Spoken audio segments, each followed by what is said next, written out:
Et avec nous pour ce club, Arnaud Benedetti. Bonjour Arnaud, merci d'être avec nous.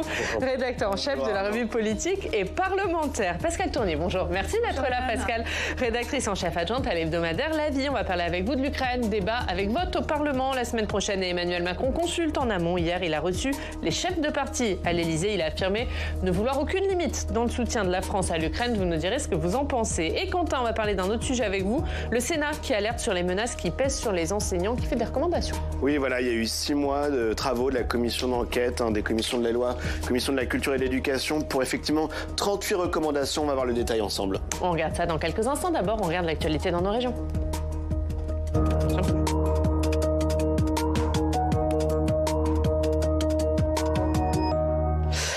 L'actualité dans nos régions avec nos partenaires de la presse régionale. On va à Limoges où on retrouve Olivier Chaperon. Bonjour Olivier, merci beaucoup d'être avec nous.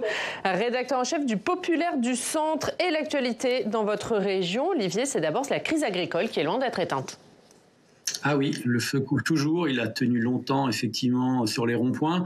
On sent que là, avec les assemblées générales de toutes les structures et toutes les fédérations qui sont en cours à ce moment, la tension ne baisse pas vraiment. Aujourd'hui, on a encore des actions à Limoges, notamment le MODEF qui va faire une espèce d'happening devant la préfecture en invitant à un temps de débat avec le préfet et puis tous ceux qui voudront s'y joindre. Non, effectivement, il y a encore beaucoup de revendications.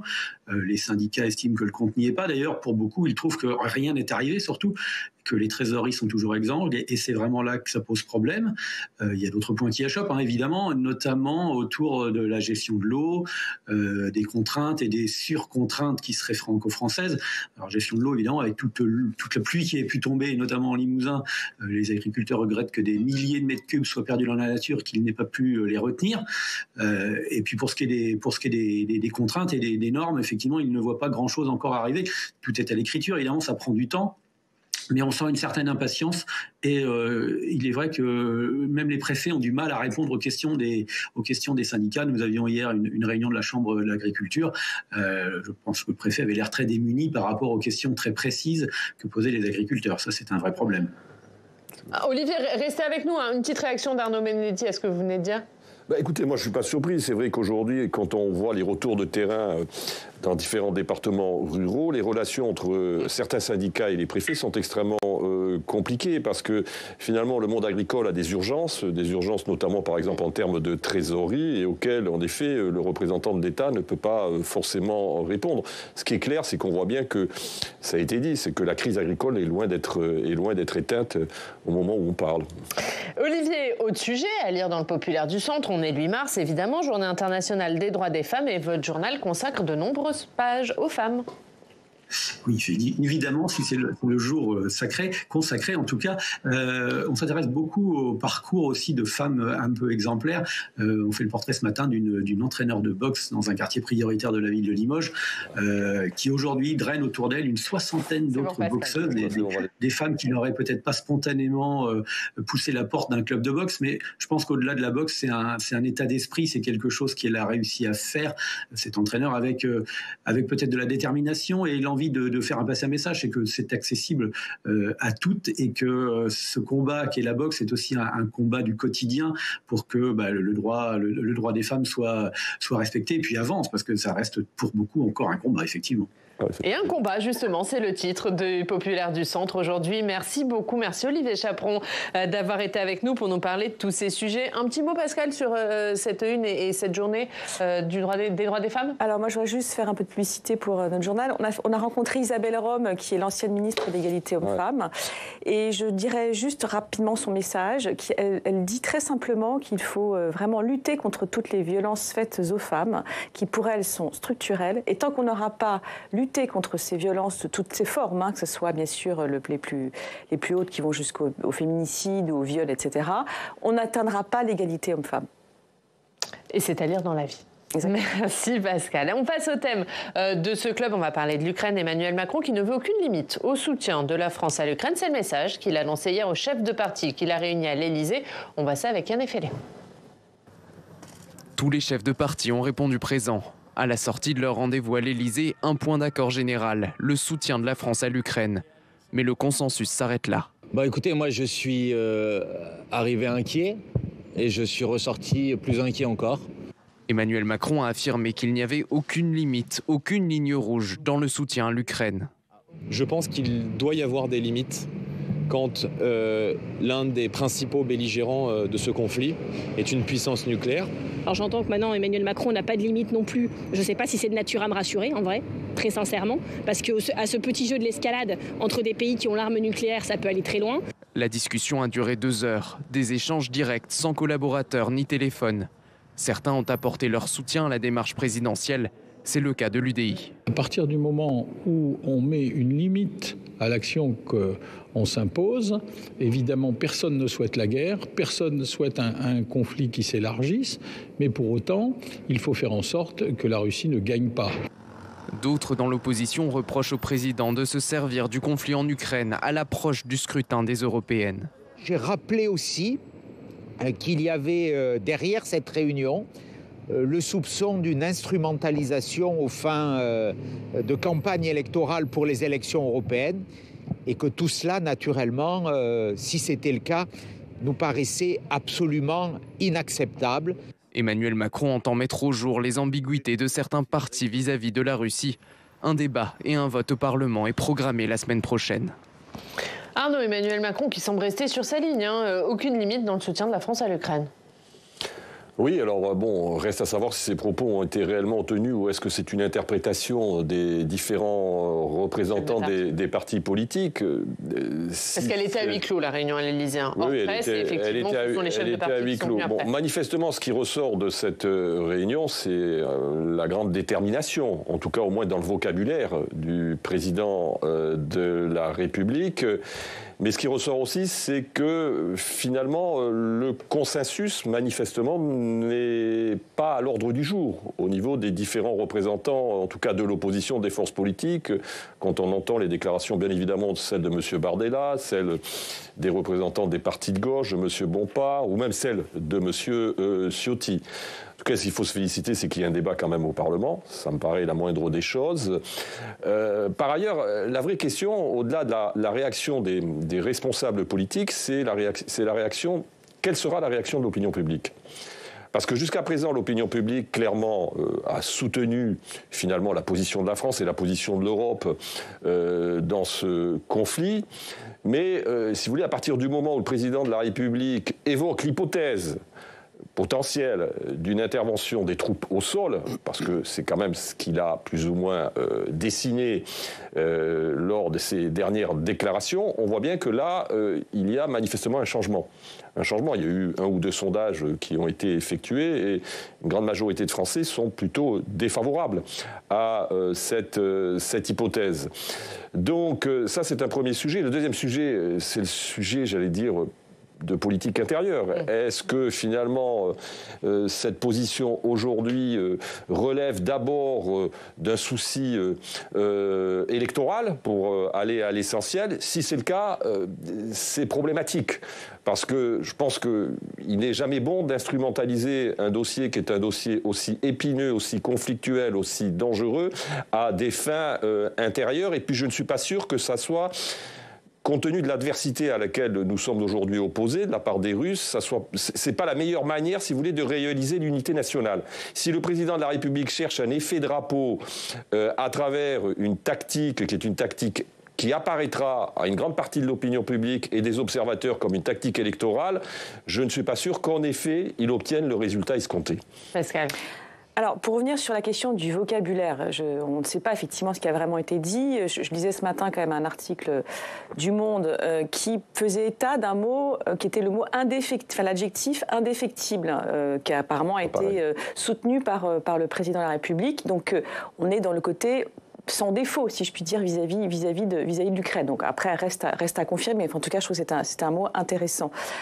Ensuite, il est évident que, pour revenir à la question de comment ça peut être instrumentalisé d'un point de vue de la politique intérieure, j'ai envie de dire, Emmanuel Macron, il fait toujours de la politique, il fait toujours parfois un peu feu de tout bois. Donc, je ne pense pas que ce soit la première intention, bien évidemment, de la part du chef de l'État d'instrumentaliser, mais Pourquoi pas, en fait? On voit bien, on sait bien que la campagne des élections européennes commence. Ouais. On sait bien que l'adversaire qui est ciblé, c'est d'abord et avant tout le Rassemblement national.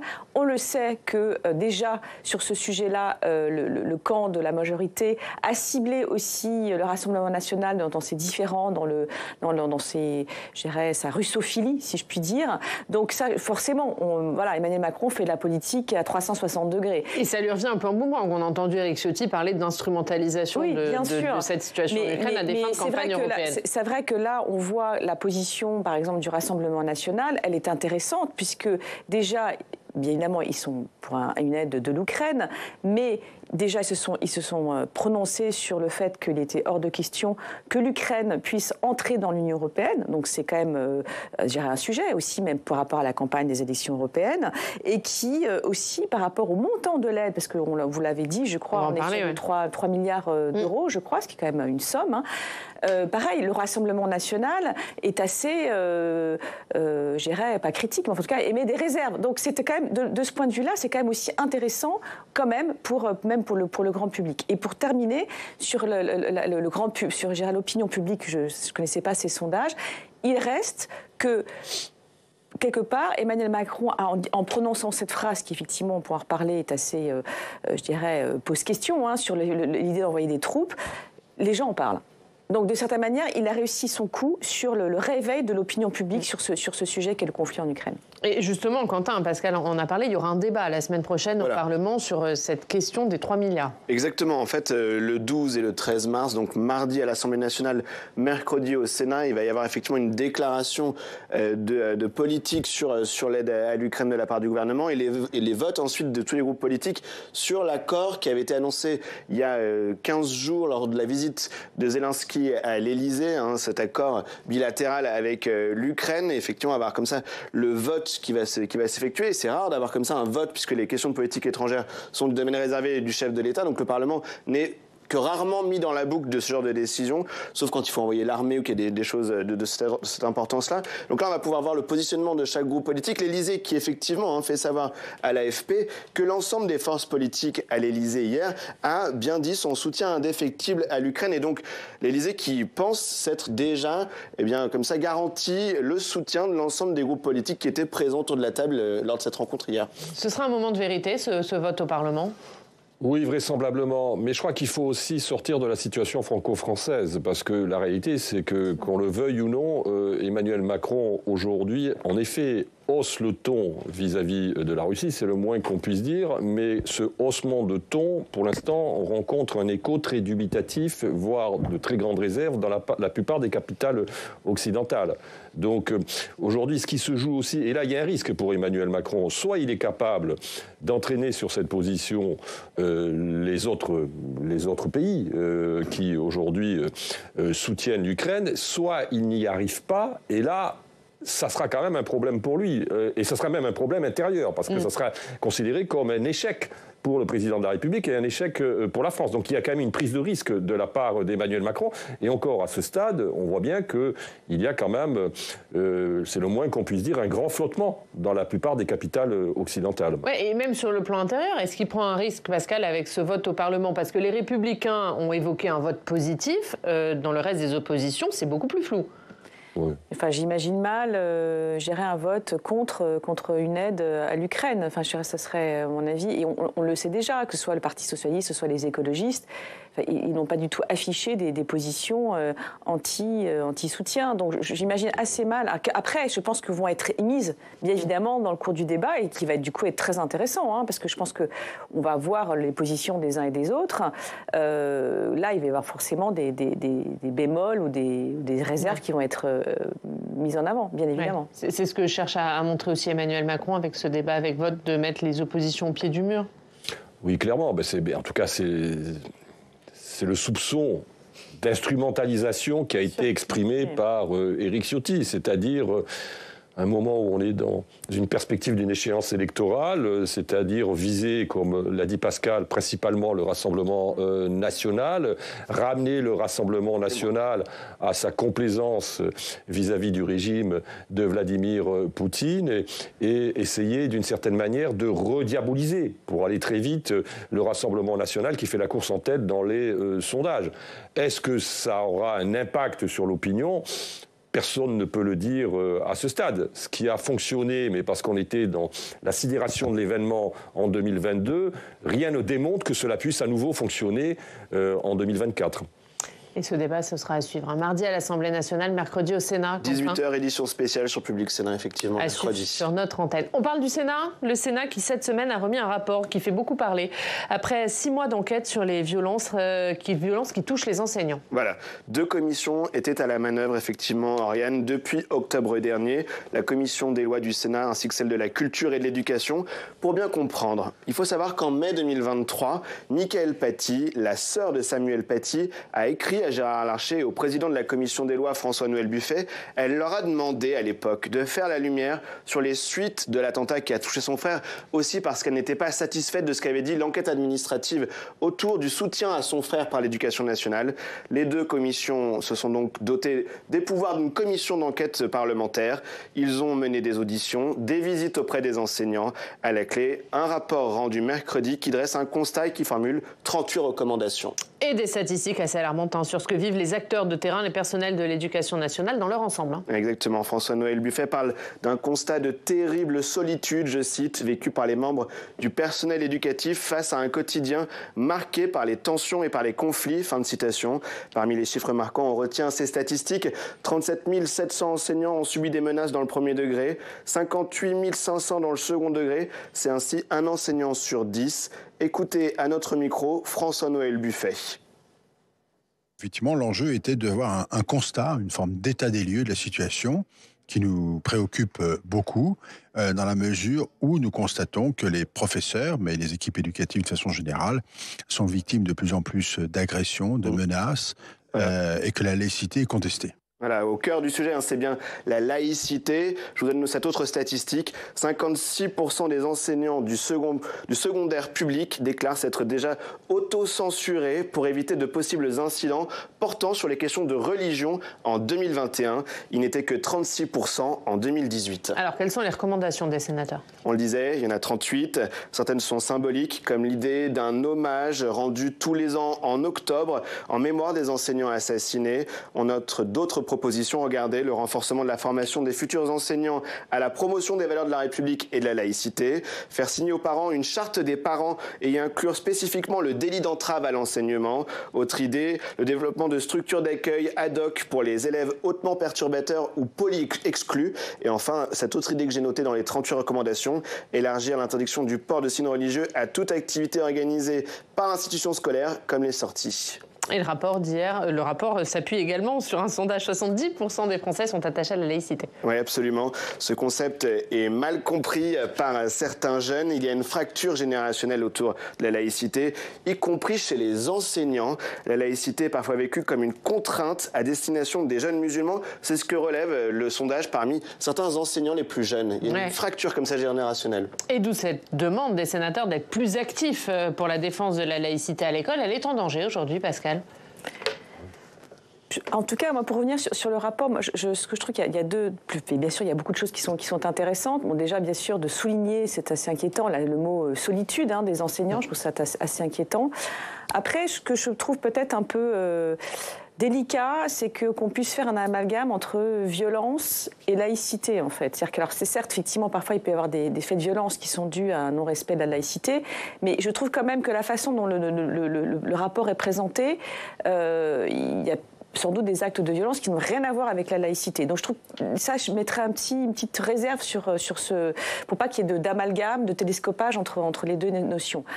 Après, le sujet en tant que tel de la laïcité, c'est pas le premier rapport qui fait état de soucis. D'ailleurs, c'est la fameuse phrase qui avait été prononcée à l'époque par Jean-Marie Blanquer, il faut qu'il n'y ait pas de vagues. Enfin, je dirais qu'on ne mette pas les dossiers sous le tapis. Donc, il y a quand même beaucoup de choses qui ont été faites en termes d'éducation nationale. Mais c'est vrai que cet événement tragique de Samuel Paty, et encore, on le voit encore récemment avec Dominique Bernard. Donc, oui, je pense qu'il faut effectivement expliquer, faire de la pédagogie.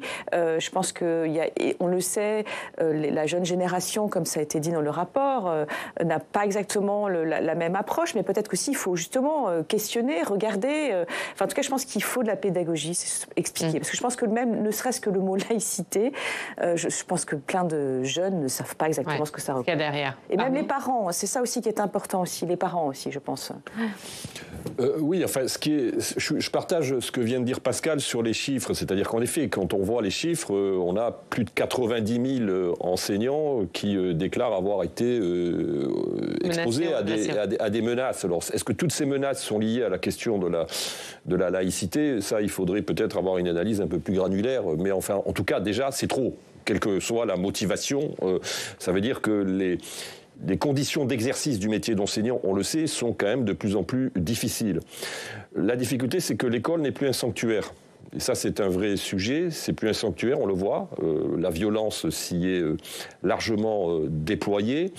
Mais elle n'est plus un sanctuaire, en effet, aussi pour défendre les valeurs de la République. Parce que c'est vrai qu'il y a un certain nombre de groupes qui, dans la société française, testent la capacité des institutions républicaines, et l'école est une institution républicaine, à pouvoir faire respecter leurs principes. Donc ça, c'est aujourd'hui une réalité qui est vécue et qui est d'ailleurs documentée et qui est très clairement exprimée par notamment les chefs d'établissement et les enseignants. Donc, en effet, on a un vrai sujet là-dessus. Ensuite, la fracture générationnelle, c'est vrai qu'elle existe. C'est-à-dire que pour la génération qui est la mienne, la question de la laïcité, finalement, ne se posait pas. Je veux dire, elle était vécue, j'allais dire, de manière quasi naturelle. Il y a eu un phénomène de dénaturalisation de la façon dont on, aujourd'hui, vit la question de la laïcité, notamment chez les jeunes. D'ailleurs, tous les sondages le montrent là aussi. On voit bien que la notion de laïcité telle qu'elle est définie dans le corpus républicain en France est beaucoup moins acceptée ou beaucoup moins bien comprise chez les 18-24 ans que chez les générations qui sont postérieures. Donc je crois que ça, c'est un vrai sujet. Ensuite, il y a eu quand même aussi une responsabilité, il faut le dire, d'un certain nombre de responsables dans la société française depuis une vingtaine d'années qui ont été hésitants et qui ont tergiversé sur cette question de la laïcité. On a voulu à un moment donné considérer que la laïcité était finalement un objet plastique qui devait s'adapter à un certain nombre de demandes et d'injonctions. Je rappelle qu'il y a 10 ans, il y avait le rapport Thuot, qui était ce rapport d'un conseiller d'État, qui prônait finalement ce qu'on appelait une laïcité inclusive et qui était pas défavorable à ce que des élèves puissent venir voiler dans les salles de classe. Donc, il y a bien évidemment aussi cette responsabilité-là, et le fait qu'on ait hésité, et y compris Emmanuel Macron d'ailleurs, qui n'a pas toujours été extrêmement clair sur cette question depuis 7 ans, qui semble le devenir aujourd'hui, fait que ça rend encore plus difficile vraisemblablement l'exercice des enseignants et l'exercice des chefs d'établissement dans les établissements scolaires. Et d'où cette demande des sénateurs d'être plus actifs dans la défense de la laïcité. Il y a eu trop de passivité ? Il y a eu trop de passivité, il y a eu trop d'hésitation, certainement. Il y a un gros travail, en effet, à faire et à effectuer auprès des plus jeunes. Et puis, je pense qu'il faut être ferme sur un principe qui est quand même, au fondement de notre capacité à désirer de vivre ensemble, comme aurait dit Ernest Renan. Voilà. Oui, je crois qu'il y a aussi l'idée qu'il faut rendre la laïcité sa valeur positive et non pas en faire une valeur qui est excluante pour certaines communautés, parce qu'effectivement, c'est ce que dit François-Noël Buffet quand on l'a interviewé, il y a une génération de professeurs qui ont, pour faire très simple, il dit plus de 50 ans, et qui ont cette vision de la laïcité comme une libération par rapport à la relation que l'État avait avec les églises, qui donc ont une bonne image de la laïcité, et une génération plus jeune, et qui est aussi celle des élèves, qui peuvent voir la laïcité comme étant uniquement ces obligations faites envers les musulmans. Et c'est en ça qu'il faut changer le discours autour de la laïcité, et c'est quelque chose qu'il faut reconstruire pour les nouvelles générations. Oui, mais je partage totalement cette analyse. En fait, il faut rendre la chose effectivement positive et désirable, si je puis dire, et pas du tout d'être dans et brandir la laïcité comme une arme anti-musulmane. Je pense que c'est fondamental, parce que sinon on n'y arrivera pas, en fait. Je pense que sinon les gens, effectivement, on va être dans une espèce de, je sais pas si le mot surenchère, mais enfin en tout cas de confrontation, et alors que c'est pas le but. A priori, le but c'est justement, pour reprendre ces mots qui sont aujourd'hui souvent galvaudés, mais c'est quand même ça, c'est un sport de vivre ensemble. Est-ce que ça veut dire qu'il faut réapprendre le concept de laïcité pour éviter qu'elle soit mise à mal, Arnaud ? Oui, c'est pas contre les religions, hein. C'est ça qu'il faut en fait à chaque fois marteler. La laïcité n'est pas contre les religions. C'est la capacité. Laïcité, c'est la neutralité de l'espace public, d'abord, c'est un premier point. Et deuxième point, c'est aussi une conception universelle de la citoyenneté. C'est que si l'on est citoyen et si l'on peut vivre ensemble, et si, d'ailleurs, c'est pas vivre ensemble, parce qu'on galvaude la citation de Renan. Renan, dans son discours sur la nation, dit il faut qu'il y ait un désir de vivre ensemble. Le vivre ensemble ne se décrète pas. Si vous n'avez pas de désir de vivre ensemble, ça ne peut pas fonctionner. Aujourd'hui, finalement, la crise du vivre ensemble, c'est la crise du désir de vivre ensemble. Manifestement, il y a des individus, parfois des groupes d'individus, qui ne souhaitent pas respecter les principes qui sont les principes de la République. Mais en effet, il faut, je crois, positiver le principe de la laïcité, c'est très important. On parle du 8 mars. Le vendredi, on vous emmène découvrir nos traditions, notre patrimoine. Et en ce 8 mars, journée des droits des femmes, Adrien Pin nous fait faire la connaissance de la colonelle Marie-Audrey Leheupes. En août 2023, elle devient la première femme commandante du régiment de cavalerie de la garde républicaine. C'est la plus grande formation montée au monde et la dernière unité à cheval de l'armée française.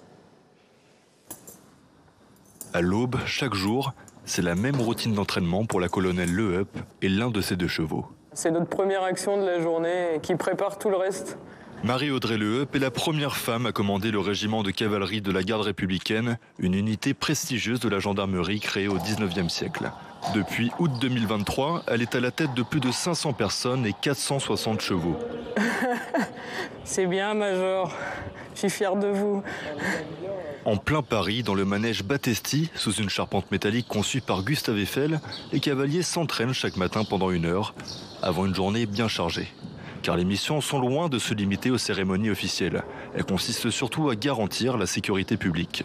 Pour la colonelle Leheupes, être une femme qui dirige ses missions est une fierté, mais surtout le fruit d'un parcours exemplaire. Alors certains diront que je suis devenue un petit morceau d'histoire, mais c'est pas tout à fait ma vision des choses. J'ai eu l'honneur d'être la première femme major de promo à l'EOGN, d'être le premier commandant d'escadron de marche au régiment de cavalerie, et aujourd'hui d'être la première femme commandant le régiment de cavalerie. Disons que mon parcours, alors je vais pas dire me conduisait naturellement, mais en tout cas me conduisait à pouvoir assumer ses fonctions. Depuis son début de carrière en 2001 en tant que sous-officier, cette fille de militaire a peu à peu gravi les échelons dans l'armée. Elle espère que sa carrière pourra encourager d'autres femmes à occuper des postes à responsabilité comme le sien. Mais l'intérêt, c'est pas d'être la première, c'est d'être la première de cordée, c'est d'ouvrir la voie à toutes les suivantes. Et force est de constater qu'il y a eu d'autres femmes majors de promo à l'école des officiers, il y a eu d'autres femmes commandantes d'escadron de marche. Donc j'espère que d'autres femmes auront l'honneur, comme moi, de commander le régiment de cavalerie. On compte 45% de femmes dans le régiment de cavalerie, ce qui en fait la section la plus féminisée de la gendarmerie, où elle représente à peine 1/4 des effectifs. Un chiffre qui s'explique notamment par la part très importante de femmes qui pratiquent l'équitation en France. Dans d'autres corps de la gendarmerie, la présence des femmes est en hausse, mais la parité n'est pas encore au rendez-vous. Nous avons encore une femme en intervention. Et depuis 40 ans, la place des femmes a considérablement évolué. En 2020, on a dépassé la barre des 20 000 femmes présentes dans cette institution au statut militaire. Et aujourd'hui, elles occupent tous les postes. Il y a de plus en plus de femmes qui font l'école de guerre. Il y a de plus en plus de femmes qui ont le cursus nécessaire pour devenir officier, pour occuper des postes à responsabilité. L'autorisation des femmes à devenir officiers ou sous-officiers remonte à 1983 dans la gendarmerie. Ce n'est que depuis 2016 que tous les postes leur sont accessibles. Un mot, Pascal, parce qu'on va reparler du 8 mars dans la presse régionale. Hein. Ah, je vais peut-être un peu casser l'ambiance. Ou casser l'ambiance, Oriane. Pas grave. Mais en fait, j'aimerais bien qu'on ne fête plus la journée du 8 mars. Ah bah oui. Parce que comme ça signifierait qu'on aura enfin atteint l'égalité entre les hommes et les femmes. Voilà, tout simplement. On n'en est pas là. C'est un beau message. Et la presse régionale fête la journée du 8 mars. Quentin, on voit ça tout de suite.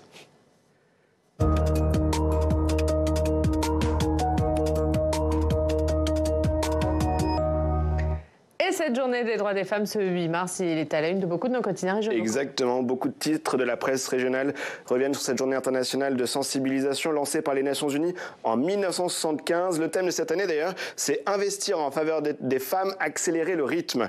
Et donc, c'est justement le thème retenu par de nombreux titres. Le groupe Centre France, comme le Berry Républicain, qui titre sur Solidaire. Le groupe EBRA titre sur ce combat du quotidien, ce qu'on lit à la une de l'Alsace avec ce slogan sur le tract liberté, égalité, sororité, comme un pendant à la fraternité. Nord-Éclair propose des portraits de femmes qui font briller le territoire. Et d'autres titres font leur une sur cette journée. Voilà, on continue. Var Matin, La Voix du Nord. Var Matin avec ce titre, La lutte continue. Dans les pages intérieures de La Voix du Nord, ces témoignages entre la vendeuse de chapeaux qui raconte l'évolution par rapport à sa mère qui vivait sous le joug de son mari, jusqu'à Camille, 22 ans, qui raconte se faire siffler dans la rue quand elle se balade avec ses copines, ce qui fait dire au journal, il y a encore du boulot, point d'exclamation. Le Télégramme, lui, titre sur Emmanuel Macron, seul à l'offensive. Voilà, zoom sur le dossier ukrainien dans le Télégramme, effectivement, il peine à convaincre, dit le journal breton. La posture du chef de l'État qui parle d'un soutien à l'Ukraine sans aucune limite a été jugée irresponsable par les oppositions, lit-on dans les pages intérieures. Cela prépare un débat houleux au Parlement la semaine prochaine, on l'a dit, mardi à l'Assemblée nationale, mercredi soir au Sénat. Rendez-vous à 18h pour l'édition spéciale.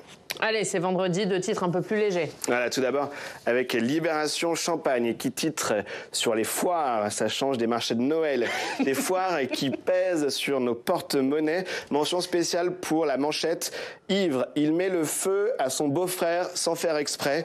À lire, page 6, je vous en dis pas plus. Et voilà. Mais ça fait partie de la presse régionale qu'on aime. On termine avec du foot, évidemment. Voilà, et on termine avec un petit mot de foot. Effectivement, bravo aux Marseillais qui se sont imposés hier à 4-0 au Vélodrome. Dans les pages intérieures, la Provence qui parle du récital des Olympiens.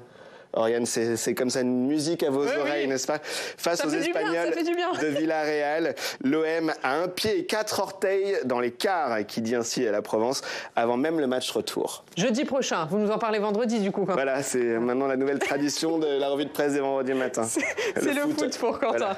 On regarde la une de la vie, Pascal, c'est l'Europe. Parlons d'Europe, un débat entre François-Xavier Bellamy et Marie Toussaint.